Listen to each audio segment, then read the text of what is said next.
Sekitar 5 langkah lagi sampai ke bibir sumur. Tiba-tiba nih, di atas kepalanya Anto ini ada sesuatu yang jatuh. Dan setelah dilihat, ternyata itu 3 helai rambut yang panjangnya itu setinggi badannya Anto. Menurut Bejo, jiwa-jiwa di lahan itu merupakan tumbal seorang dukun sakti yang tinggal di rumah rusak yang ada di dalam lahan perkebunan itu. Dan kuburan itu merupakan kuburan sang dukun. Sementara dukun itu mengoleksi tumbalnya di dalam sumur.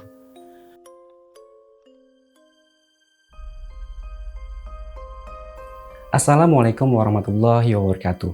Baik lagi sama gue Ari di Shift 2 Malam. Tempat untuk bercerita, kisah di luar nalar manusia.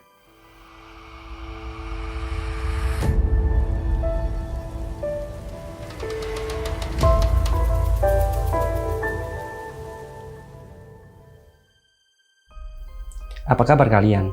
Semoga hari-hari kalian dijauhkan dari segala keburukan ya. Di channel ini, gue akan menceritakan banyak hal tentang kejadian atau cerita-cerita horor. Nah, buat kalian yang suka ngedengerin cerita-cerita horor, kalian gak usah ragu nih, langsung aja subscribe dan nyalain loncengnya, karena asupan horor kalian akan tercukupi. Sekarang kita lagi dari segmen Baper, bacain pengalaman horor.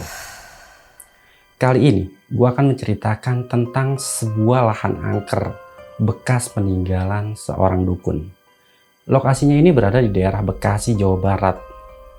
Jadi lahan tanah ini masih berbentuk sebuah perkebunan, yang mana di tengah lahan itu terdapat rumah kecil yang kondisinya udah rusak. Ada sumur tua dan sebuah kuburan. Udah banyak banget orang yang mau meratakan lahan tanah itu, tapi nggak ada satupun yang berhasil. Bahkan alat berat bulldozer yang mau meratakan lahan itu sampai rusak. Dan yang lebih menghebohkannya lagi, nggak ada yang bisa menebang satupun pohon di lahan tersebut. Pernah ada yang coba menebang salah satu pohon menggunakan gergaji mesin, tapi gergaji mesinnya itu malah rusak dan terpental mengenai tangan si pemotong sampai mau putus. Udah kebayang kan gimana seremnya? Kalian wajib banget disimak video ini sampai habis dan jangan di skip-skip biar kalian tahu dari awal sampai akhir jalan ceritanya. Ya udah, tanpa berlama-lama lagi, ceritanya bermulai dari sini.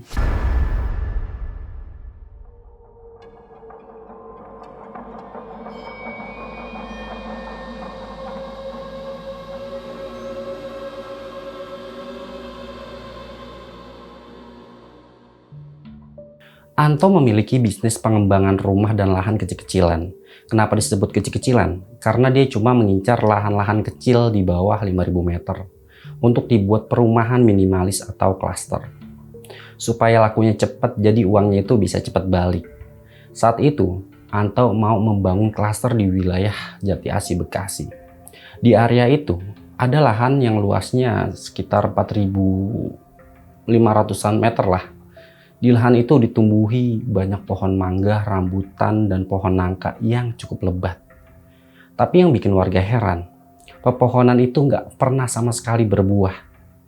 Anto membeli lahan itu sejak 2007 dengan harga yang lumayan murah. Padahal kompensasi tanah di sana lumayan tinggi. Jati Asih ini bisa dibilang wilayah yang berkembang cukup pesat, apalagi di Cikunir. Keluar jalan raya Cikunir arah utara itu langsung ke tol Jati Bening. Sedangkan ke arah selatan langsung menuju tol Jor yang menghubungkan ke berbagai wilayah.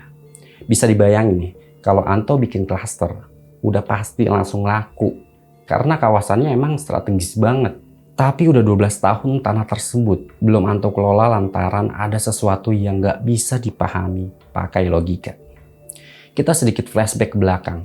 Jadi awal mula Anto nemuin lahan tanah itu pas lagi jalan-jalan di malam hari. Saat itu masih belum terlalu malam, sekitar jam 8:30-an. Tapi cuma segelintir orang aja nih yang masih beraktivitas di daerah itu.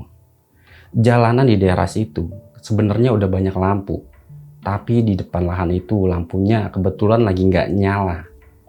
Terus Anto ini parkirin mobilnya di pinggir, dekat lahan yang dikelilingi pagar bambu. Dia itu celingak, celinguk, tapi nggak ada satupun warga yang bisa dimintain keterangan. Di sana padahal banyak banget kontrakan, tapi semua pintunya itu ketutup rapat. Anto pun ngeliat lahan tersebut yang gelapnya bukan main. Cahaya senter pun gak bisa menembus kegelapan di lahan tersebut. Padahal nih, udah pakai senter yang kualitasnya itu bagus, yang biasa dipakai buat pertambangan. Yang harusnya cahaya itu bisa tembus sampai 100 meter.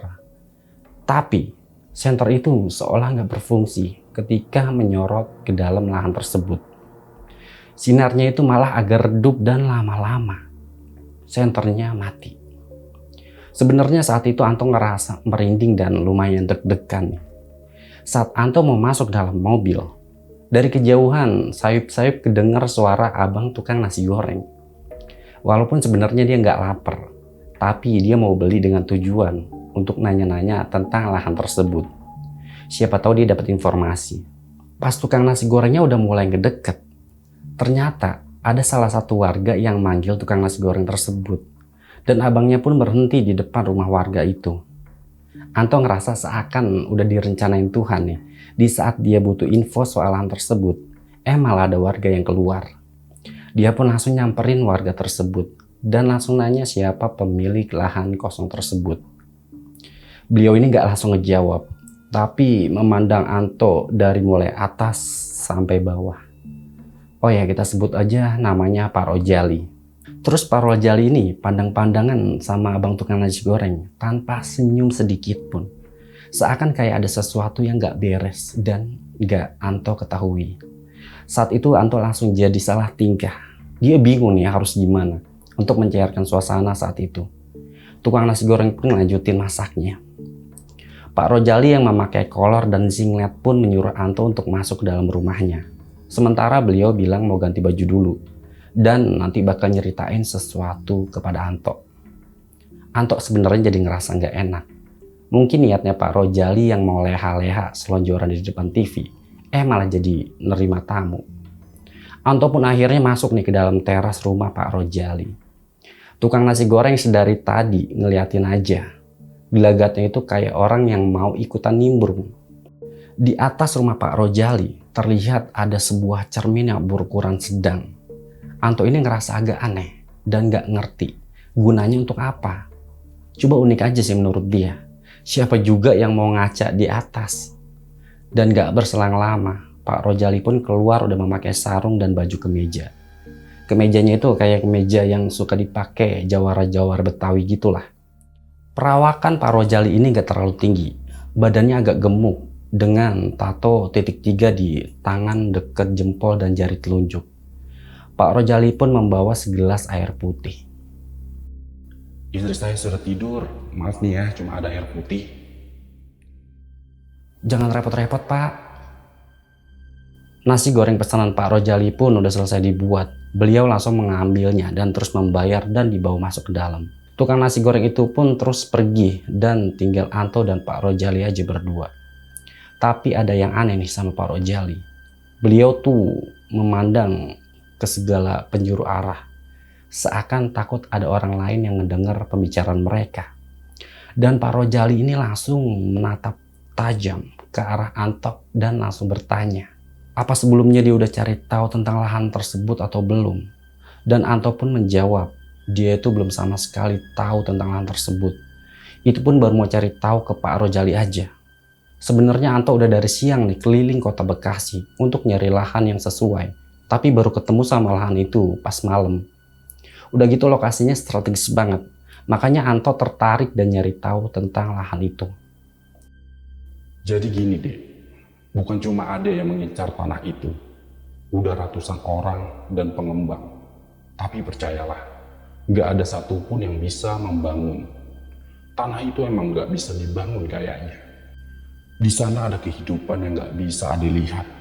Para penghuninya bakal marah besar kalau ada yang mencoba untuk membangun. Sebenarnya Anto ini agak merinding, tapi demi bisnis dia pun gak peduli. Lahan-lahan lain yang pernah dia beli ada juga cerita yang kayak gitu, tapi semuanya berakhir baik. Makanya Anto gak mau ambil pusing.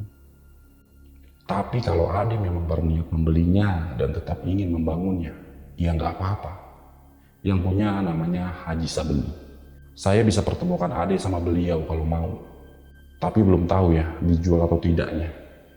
Terus Pak Rojal ini masuk ke dalam rumah dan mengambil HP jadul miliknya dan memberikan nomor telepon Haji Sabeni. Anto pun langsung mencatat nomor teleponnya dan berniat menghubungi Haji Sabeni besok siang. Karena hari udah makin larut, tanpa basa-basi Anto langsung pamit ke Pak Rojali. Singkat cerita nih, besok siangnya sekitar jam 11, Anto ini menelepon Haji Sabeni. Dan alhamdulillah teleponnya langsung diangkat. Setelah bicara panjang lebar, Haji Sabeni langsung menyuruh Anto menemuinya di Bandung. Karena sekarang beliau tinggal di sana. Haji Sabeni ternyata juga sama-sama pengembang seperti Anto. Bahkan beliau bisnisnya lebih besar dan main lahan-lahan gede seperti pabrik. Setelah Haji Sabeni memberikan alamatnya, Anto pun langsung meluncur hari itu juga ke Bandung. Singkat cerita nih, Anto sampailah di Bandung sekitar jam 5 sore. Haji Sabeni ini menyambut Anto. Kue-kue udah berjejer rapi di atas meja lengkap dengan minuman.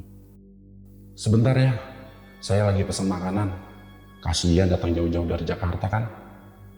Kali ini Anto cuma nyengir karena kebetulan dia emang lagi lapar banget. Sementara sambil menunggu makanan, Haji Sabeni ini duduk nih di samping Anto.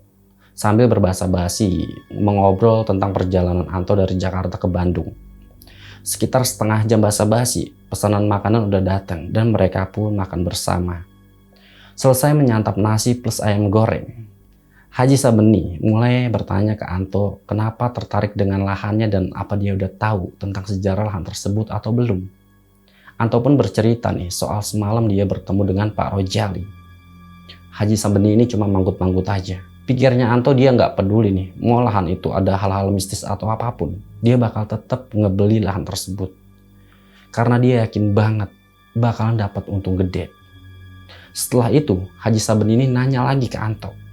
Apa dia udah tahu kalau di lahan itu ada rumah, sumur, dan kuburan? Anto pun menggeleng karena Pak Rojali belum ngasih tahu. Lagi pula Anto datang ke situnya malam. Jadi kebun itu tertutup sama rindangnya dedaunan pohon yang berjejer rapi. Haji Sabeni terus nanya lagi nih. Apa Anto bakal tetap mau beli kalau diceritain tentang lahan tersebut?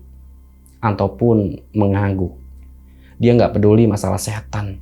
Yang penting biar lahan itu jadi miliknya dulu. Senyum Haji Sabeni berangsur-angsur menghilang. Kemudian beliau menghela nafas panjang dan bangun dari kursinya menuju ke arah kamar. Selang beberapa saat beliau balik lagi ke ruang tamu dengan membawa sertifikat tanah. Bayar aja setengah dari harga pasaran. Terus terang saya sudah menyerah membangun lahan itu. Bulldozer yang dikerahkan, truk-truk semua pada nggak berfungsi. Sampai bulldozer saya harus diangkut truk besar karena nggak bisa nyala lagi. Ngedengar itu, Anto sempat jadi agak ragu. Tapi keraguannya pun luntur karena hawa nafsu yang menggebu untuk segera mengelola lahan itu. Apalagi prosesnya cepat dan nggak pakai ribet sama sekali. Haji Sabeni benar-benar mempercayakan sertifikat aslinya untuk Anto bawa langsung dan tinggal diverifikasi di Badan Pertahanan Nasional di Kota Bekasi. Saya melihat kesungguhan niat Ade. Ngapain kalau nggak niat beli jauh-jauh sampai kemari kan? Ini Ade bawa dulu. Tinggal verifikasi. Kalau udah selesai tinggal bayar setengah dan Ade bisa langsung balik nama. Anto yang ngedenger itu jadi makin semangat. Mereka pun deal nih. Dan Anto segera pulang untuk mengurus semuanya. Singkat cerita, setelah selesai mengurus semuanya, tibalah hari yang dinanti-nantikan. Ya, lahan itu udah menjadi milik Anto sepenuhnya. 2 minggu setelah balik nama, sore itu, tepatnya di hari Jumat, bulan Oktober tahun 2007, Anto menghabiskan waktu untuk berjalan-jalan nih di lokasi lahan yang baru aja dia beli. Di lahan itu nampak sebuah rumah yang udah rusak parah. Ukuran rumahnya itu kecil, cuma ada ruang tamu, 1 kamar tidur, dan 1 kamar mandi. Saat masuk ke dalam rumah itu nih, Anto ini langsung dikagetin sama beberapa tikus yang melompat keluar. Yang tadinya dipenuhi aroma kayu lapuk, perlahan-lahan berubah menjadi bau anyir darah. Seketika ngebuat bulu kuduknya Anto ini merinding. Dan dia ngerasa ada yang gak beres dan langsung segera keluar dari rumah itu. Saat Anto ngelewatin pintu utama rumah, tiba-tiba tangan kirinya ini nih kerasa ada yang menggenggam dan meremas. Badannya Anto ini langsung kerasa kaku dan kesemutan. Anto terdiam sejenak sambil baca doa dalam hatinya. Untungnya perlahan-lahan tangannya ini berangsur normal. Tapi lehernya Anto malah kerasa pegel dan penglihatan matanya mulai kabur. Dengan terus berusaha, akhirnya Anto berhasil keluar dari rumah itu. Waktu pun udah mendekati maghrib. Menurut banyak orang, dikala surup lebih baik segera pulang. Tapi Anto malah seolah nggak peduli. Dia nggak mau percaya sama tahayul yang malah ngebuat jadi lemah. Terus Anto pun melangkah mendekati sebuah sumur tua yang letaknya emang nggak terlalu jauh dari rumah rusak itu. Sekitar 5 langkah lagi sampai ke bibir sumur. Tiba-tiba nih, di atas kepalanya Anto ini ada sesuatu yang jatuh. Dan setelah dilihat, ternyata itu 3 helai rambut yang panjangnya itu setinggi badannya Anto. Seketika itu pun Anto langsung lemes. Perasaannya udah gak karuan. Cahaya langit sore masih cukup terang pun seolah-olah ditutupi oleh kegelapan yang ada di lahan tersebut. Dan saat Anto membuang rambut itu ke tanah nih, seketika itu juga tercium wangi bunga melati. Dan Anto memutuskan untuk nggak ngelanjutin melihat sumur tadi. Dan dia langsung bergegas balik arah dan berencana balik lagi besok paginya. Singkat cerita, besoknya di hari Sabtu siang yang ceria, wilayah sekitar situ terlihat cukup ramai. Kebetulan di dekat situ lagi ada festival lomba burung. Matahari siang itu lumayan terik dan gak terlalu banyak angin. Yang harusnya di kondisi siang itu lebih aman dari gangguan mistis. Tapi entah kenapa, lahan tersebut kelihatannya kelam banget. Saat Anto memasuki lahan perkebunan itu, hawa dingin ini mulai merayap ke tubuhnya. Suara orang-orang bersorak dari area pertandingan burung pun terdengar jelas. Anto pun akhirnya selesai menyusuri lahan tersebut. Sorenya Anto pun berkunjung ke rumah Pak RT setempat. Anto ini berbahasa basi nih, nanyain tentang lahan yang baru aja dia beli itu. Pak RT malah mencegah Anto untuk membeli lahan tersebut. Usut punya usut, Pak RT ternyata udah pernah menantang penghuni di lahan itu. Dan setelah itu, satu-satu keluarganya meninggal dunia secara misterius. Pak RT menyarankan Anto untuk mencari orang yang paling sakti. Karena penghuni di lahan itu nggak main-main. Padahal Anto belum mulai membangun, tapi dia udah mulai berpikir nih, kalau membeli lahan itu adalah sebuah kesalahan. Anto pun meminta izin ke Pak RT, kalau besok dia akan memulai proses pembangunan di lahan tersebut. Dia berencana akan mendatangkan bulldozer untuk ngeratain nih pepohonan yang ada di sana. Tapi jawaban Pak RT malah ngebuat nyali Anto menciut. Sambil senyum, Pak RT menyuruh Anto untuk coba menebang satu pohon dulu nih, menggunakan gergaji mesin. Kalau satu pohon bisa ditebang, baru lanjutin pakai bulldozer. Karena mustahil nih untuk bisa menebang pohon di lahan itu. Anto pun coba ikutin saran dari Pak RT, ketimbang datengin bulldozer. Takutnya nanti udah bayar mahal tapi malah mangkrak. Besoknya di hari Minggu, Anto dan Mang Asep tukang bangunan yang udah puluhan tahun kerja sama bapaknya datang ke lahan itu membawa gergaji mesin untuk merubuhkan salah satu pohon mangga. Pohonnya paling dekat dengan pagar bambu. Sebelum menebang, Anto pun nyeritain ke Mang Asep kalau semua pohon di lahan itu ada penghuninya yang tak kasat mata dan menyuruh Mang Asep untuk berhati-hati. Mang Asep terus bilang nih kalau dia cuma takut sama Allah dan gak takut sama hantu. Anto awalnya agak lega nih dengan perkataan Mang Asep. Apalagi Mang Asep sholatnya juga rajin. Akhirnya Mang Asep ini menyalakan gergaji mesinnya dan mulai memotong bagian batang utama pohon mangga.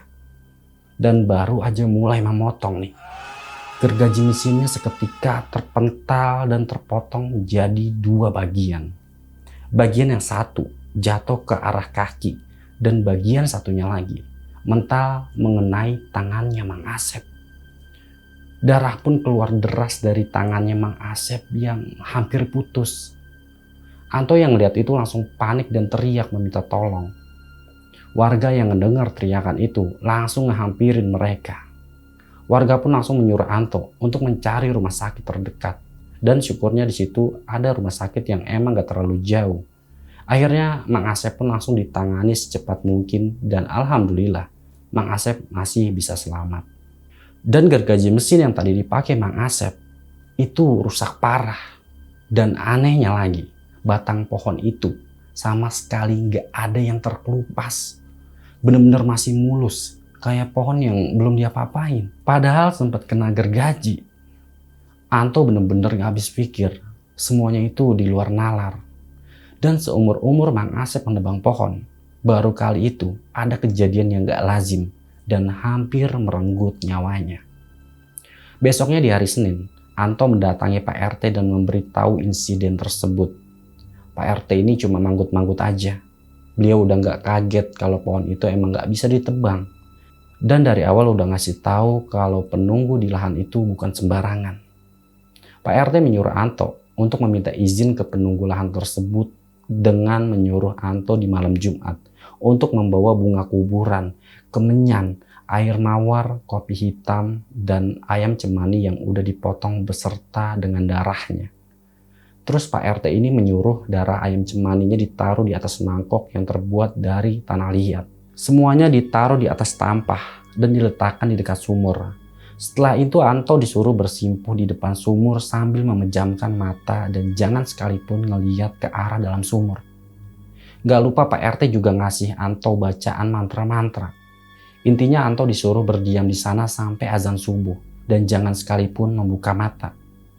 Terus Anto ini nanya, kalau dia nggak ngelakuin itu gimana? Kata Pak RT, ya nggak apa-apa, tapi lahan tanah itu nanti nggak bakal bisa dipakai lagi dan bakal terbengkalai gitu aja. Persis kayak pemilik sebelumnya. Anto pun jadi dilema banget. Dia ngerasa duitnya jadi sia-sia udah beli lahan itu. Dan akhirnya Anto ini coba menyanggupi syarat dari Pak RT itu. Karena itu juga yang dilakuin Pak RT buat menghentikan kematian misterius keluarganya yang saat itu nantangin penghuni tersebut. Singkat cerita, di hari Kamis, malam Jumat jam 10:30, Anto pun udah menyiapkan semua persyaratan yang disarankan Pak RT dan udah bersiap ke sumur yang ada di lahan itu. Suasana di lahan itu benar-benar suram dan gelap banget.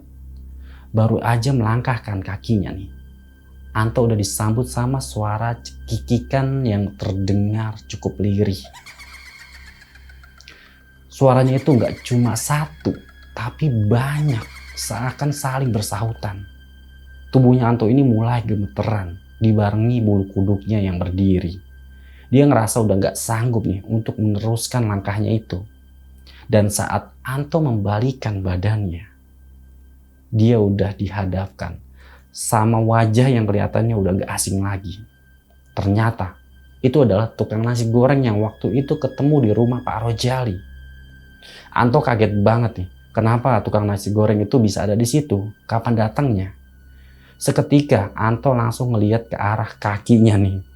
Untuk mastiin dia beneran orang atau bukan. Tukang nasi goreng itu terus ngeyakinin Anto kalau dia beneran orang dan gak perlu takut. Anto pun jadi ngerasa lega dan bersyukur banget. Anto langsung bawa tukang nasi goreng itu duduk sejenak di luar pagar bambu. Dan dia pun nyeritain semua tentang apa yang mau dia lakuin di sana. Oh ya, tukang nasi gorengnya kita sebut aja namanya Ujang. Ujang ini menyarankan Anto untuk mengurungkan niatnya itu. Karena penghuni di lahan itu gak akan pernah pergi dari sana. Kecuali diusir sama orang yang hatinya bersih dan lisannya terjaga. Tapi menurut Ujang gak ada manusia kayak gitu. Kiai sekalipun. Jadi menurutnya percuma aja. Ucapan Ujang ini spontan ngebuat Anto jadi putus asa. Pikirnya masa iya lahan yang udah dia beli gak bisa dia kelola. Terus semuanya sia-sia dong. Terus Ujang ini mau nunjukin sesuatu ke Anto. Dia langsung menutup matanya Anto nih dengan tangannya sekitar 2 detik. Terus ngebuka lagi. Ternyata Ujang ini ngebuka mata batinnya Anto. Spontan Anto langsung kaget. Dia ngeliat di lahan itu udah dipenuhi nih sama sosok kuntilanak yang berada di atas pohon nih dengan rambut yang menjuntai sampai ke tanah. kuntilanak itu lagi bergelantungan sambil ketawa-tawa. Beberapa dari mereka ada yang melihat ke arah Anto dengan wajah yang dipenuhi darah nih, penuh luka, bahkan ada satu matanya yang tercongkel. Anto ngerasa pusing dan hampir pingsan karena gak kuat. Tapi Ujang ini terus ngejagain Anto. Dan gak lama, Ujang ini ngelemparin ayam cemani ke arah lahan tersebut. Dan kuntilanak itu saling berebut satu sama lain untuk mengambil ayam cemani dan terus tertawa melengking. Di pagar arah utara nih, terlihat ada sosok tinggi besar yang berjalan menghampiri Anto dan Ujang. Ujang pun langsung melempar sosok tersebut dengan darah ayam cemani dan di dalamnya ditaruh kemenyan. Bunga-bunga kematian dan tampahnya juga dilemparin Ujang ke arah lahan tersebut. Kuntilanak yang jumlahnya puluhan itu seakan lagi berpesta pora nih. Dan saat itulah Ujang mengajak Anto untuk pergi dari tempat itu. Ujang menyuruh Anto untuk bermalam di salah satu rumah warga yang tempatnya gak jauh dari lahan tersebut. Terus Anto nanya gimana sama mobilnya. Dan Ujang menyuruh untuk meninggalkannya aja dan mengambilnya besok pagi. Karena nyawanya Anto sudah diincar. Anto pun nurut dan Ujang langsung berlari nih sambil memegangin tangannya Anto. Ujang ini kelihatannya kayak ketakutan banget. Karena tangannya Ujang ini kerasa dingin banget. Udah berlari lumayan jauh, terlihat ada salah satu pintu kontrakan nih yang kebuka dan ada orang yang juga udah menunggu mereka. Setelah itu, orang itu langsung mempersilahkan Anto untuk masuk. Sebut aja namanya Bejo. Pas Anto udah masuk, Bejo langsung menutup pintu rumahnya dan memasang sebuah tulisan di belakang pintu rumahnya dengan tulisan Arab. Si Anto ini terus kebingungan, kenapa si Ujang tadi nggak ikut masuk. Dan terus Bejo menyuruh Anto untuk meminum segelas air putih dulu dan menyuruhnya untuk melupakan Ujang. Kalau emang ada yang masuk ke tubuhnya Anto setelah meminum air itu, pasti dia bakalan muntah. Anto pun langsung meminum air tersebut dan tubuhnya nggak bereaksi ataupun muntah. Itu pertanda dia aman dan badannya itu bersih. Dan terus Bejo udah bisa menebak nih kalau Anto pasti dari lahan tersebut. Karena dia mencium amis darah ayam cemani yang tercium sampai ke rumahnya. Ngedenger itu, Anto cuma bisa bengong dan gak ngerti lagi harus ngapain. Dia udah gak bisa berkata-kata lagi nih. Dia ngerasa semua itu bener-bener di luar nalar. Terus Bejo ini menyuruh Anto untuk ngambil wudhu.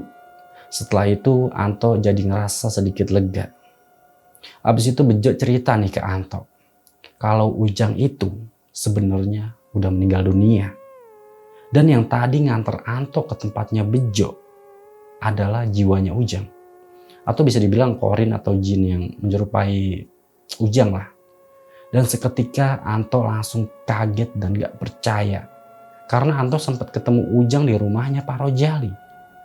Bejo terus bilang nih, kalau emang gak percaya bisa langsung ke rumahnya. Kebetulan rumahnya Ujang ini di belakang rumahnya Bejo. Dan Anto langsung menggelengkan kepalanya. Pantesan aja, tadi pas Anto ini megang tangannya Ujang, kerasa dingin banget. Kata Bejo, Ujang meninggalnya karena terkena guna-guna. Anto sempat mikir nih, apa karena ulahnya Pak Rojali atau Haji Sabeni ya? Tapi Bejo menggeleng dan melarang Anto untuk berburuk sangka kepada orang lain. Jadi intinya nih, yang tadi nyelamatin Anto adalah almarhum Ujang. Entah itu jin korinnya atau jin yang menyerupai Ujang. Wallahu alam.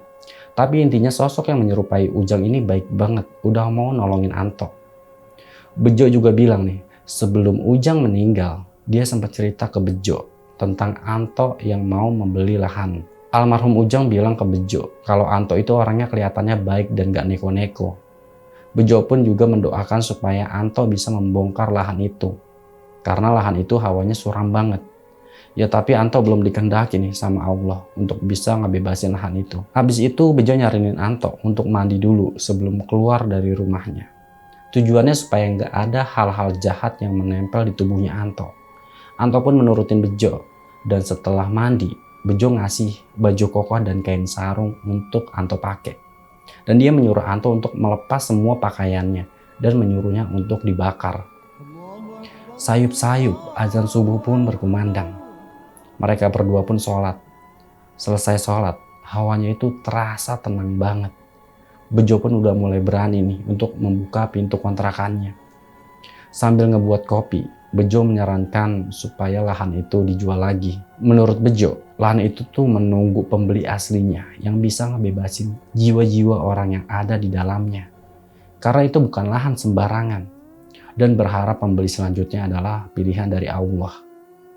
Anto ini jadi penasaran, kenapa Bejo bisa ngerti sampai sebegitunya, sementara dia itu warga pendatang. Bejo pun mengaku nih kalau dia terbiasa berkomunikasi dengan mereka yang tak kasat mata. Menurut Bejo, jiwa-jiwa di lahan itu merupakan tumbal seorang dukun sakti yang tinggal di rumah rusak yang ada di dalam lahan perkebunan itu. Dan kuburan itu merupakan kuburan sang dukun. Sementara dukun itu mengoleksi tumbalnya di dalam sumur. Tempat itu udah penuh dengan warga astral. Jadi nggak ada untungnya memaksakan diri mengelola lahan itu. Kecuali untuk diwakafkan untuk membangun tempat sarana ibadah. Jiwa-jiwa di lahan itu juga udah mau diselamatkan lewat doa-doa orang soleh. Anto pun merenungkan perkataannya Bejo. Singkat cerita, akhirnya Anto memutuskan untuk menjual tanah itu tepat pada bulan November tahun 2007.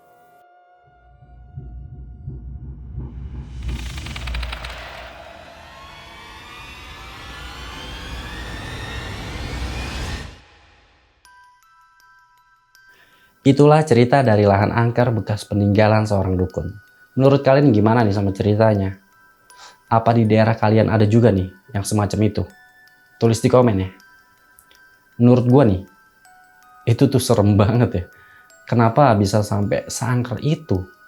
Pohon aja sampai gak bisa ditebang. Gak kebayang nih gimana dulu pas dukunnya masih hidup. Pasti makan banyak banget tumbal. Ya semoga kita semua dijauhi dari hal-hal yang berbau mistis ya. Oh ya, buat kalian yang punya cerita horor yang pengen ceritanya gue bacain di sini nih. Kalian bisa kirim cerita kalian ke email atau bisa DM ke Instagram Shift 2 Malam. Linknya ada di deskripsi. Kalau kalian mau baca langsung cerita ini, kalian bisa langsung ke link yang gue taruh di deskripsi juga. Dukung terus channel ini dengan cara like, komen, dan subscribe. Jangan lupa nyalain loncengnya, biar kalian gak ketinggalan setiap Shift 2 Malam upload video terbaru. Gua rasa cukup nih dari segmen baper kali ini. Ambil hal positifnya aja dari cerita ini dan buang negatifnya. Jadiin pelajaran buat kita semua. Terima kasih untuk teman-teman yang udah dengerin cerita ini sampai habis. Semoga bisa menemani malam kalian. Gua Ari dan Shift 2 Malam undur diri. Selamat beristirahat. Wassalamualaikum warahmatullahi wabarakatuh.